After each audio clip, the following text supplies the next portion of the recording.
toutes et à tous, je suis très contente de vous retrouver pour ce deuxième épisode de Chef à bord, les coulisses. Alors les petits secrets de tournage, les ratés, les fous rires, tout ce que vous n'avez pas vu dans l'émission, c'est à découvrir tout de suite dans Chef à bord, les coulisses. Et aujourd'hui nous rencontrerons Michel Hague, le grand boss de la brasserie Météor, pour une interview famille, ainsi que Fritz pour les intimes.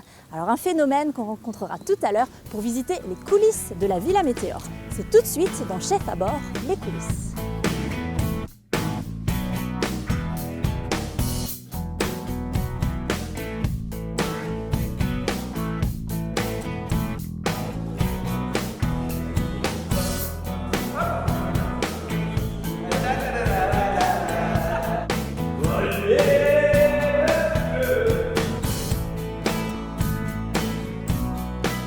Le deuxième jour de compétition est lancé. L'équipe technique est prête, les candidats arrivent, place à la première épreuve du jour.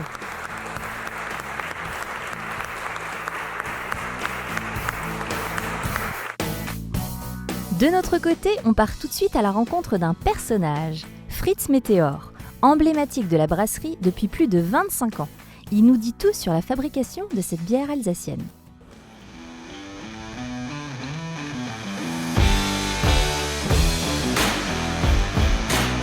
Bon alors tu m'emmènes où Fritz? Ah pardon, attends, c'est parti. Ah oui d'accord. Lui il y va, il déroule. D'accord. Tu m'emmènes où Fritz? Alors je vais t'emmener voir une très très belle cuve en cuivre qu'on a installée ici à la villa. Et elle sert à quoi cette cuve? Elle sert de déco? Elle montre aux gens Oui, alors aujourd'hui effectivement elle sert de déco. Ouais. Mais c'est une cuve qu'on a récupérée, qui était vraiment utilisée. Une vraie Pour cuve? brasser de la bière, effectivement. Ok. Alors moi ce que je trouverais drôle, c'est que tu ailles voir de l'intérieur.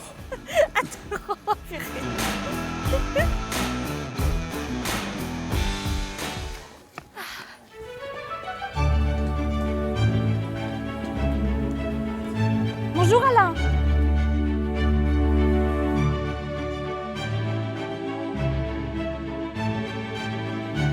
Oh putain.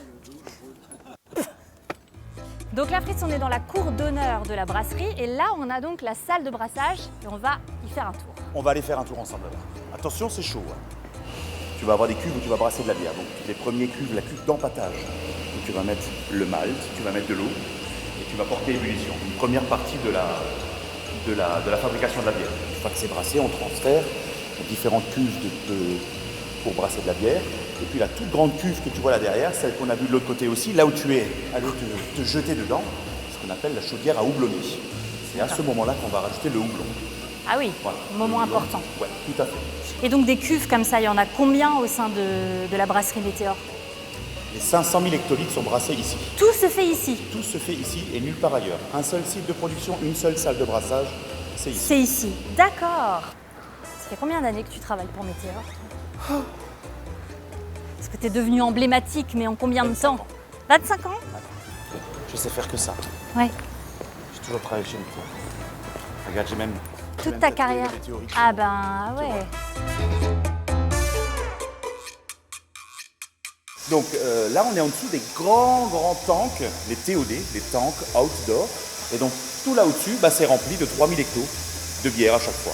Donc tout démarre là-haut, on était tout à l'heure, et ensuite on fait cette petite mixture, sa petite recette. Exact, c'est de la cuisine, c'est de la grande cuisine. C'est de la grande cuisine. Très précise, attention quand même, très précise. Il y a des cahiers des charges très précis, mais c'est une très très belle cuisine, effectivement.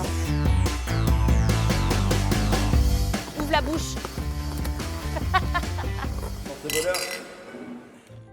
Alors là, ça rigole plus. On a rencontré le boss des boss, Michel Hague, président de la brasserie Météor et issu d'une famille de brasseurs depuis 8 générations. Alors monsieur Hague, merci de nous recevoir à la Villa Météor. Alors là, on est privilégié, on est dans le bureau, dans ce magnifique bureau. Vous pouvez nous en dire un mot? C'était le bureau de mon père. Il a été installé comme ça dans les années 30. Et puis c'était notre maison d'habitation. Moi, j'ai grandi dans cette maison et dans ce jardin. Alors vous êtes un peu comme Obélix, vous êtes tombé dedans quand vous étiez petit dans la bière. Est-ce que vous auriez pu imaginer faire autre chose de votre vie que d'être brasseur? J'aurais pu imaginer faire autre chose. C'est pour ça qu'après le bac, au lieu de faire directement l'école de brasserie, j'ai fait un diplôme d'ingénieur en électrotechnique à l'école polytechnique de Zurich. Et je me suis dit, je vais d'abord faire un peu mes armes ailleurs et puis revenir à la brasserie familiale un peu plus tard. Et donc, je me suis lancé complètement il y a 50 ans et bien sûr, j'ai jamais regretté. Ça a été une passion assumée. Est-ce que ça aurait été, alors je dis pas une déception, mais justement quelque chose d'un petit peu différent, que vos enfants ne suivent pas non plus la lignée? Ça m'aurait fait un pincement au cœur quelque part. Ouais. Quand mes enfants étaient tout petits, je disais toujours, ça me ferait très plaisir qu'il y en ait un qui me succède, mais je disais 3 conditions. La première, il doit en avoir très envie. La deuxième, il faut qu'il ait les compétences pour. Et puis troisièmement, à l'époque, je disais, il ne faut pas que ce soit un cadeau empoisonné. Il y avait tellement de brasseries qui disparaissaient les unes après les autres, et je me suis dit, il ne faut pas transmettre un truc qu'on n'arrivera pas à continuer. Donc les 3 conditions sont levées, et je suis vraiment très, très heureux que ça se passe comme ça. Bah, merci beaucoup, Monsieur Hague. Merci pour ce petit moment.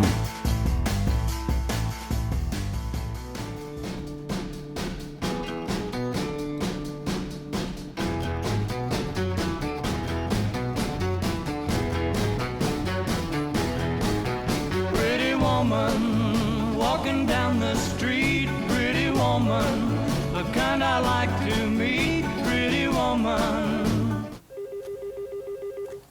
Villa Météor, bonjour. Oui, madame. Oui, bah bien sûr, je vais pouvoir vous répondre à base de quoi est faite notre bière. Oh, bah, on mélange quelques petites herbes, hein. C'est tout simple, hein. Quelques petites herbes. On doit rajouter un petit peu d'eau, peut-être une petite goutte de lait aussi. Ah bah à votre service, madame, bonne journée. Au revoir. Qu'est-ce que tu fais avec tous ces téléphones? Moi, je suis la nounou. Donc, en fait, je suis la nounou des téléphones aussi. Et c'est ainsi que s'achève le 2e épisode de Chef à bord, les coulisses. J'espère que ça vous a plu. On se retrouve dès la semaine prochaine pour de nouvelles aventures. À très vite.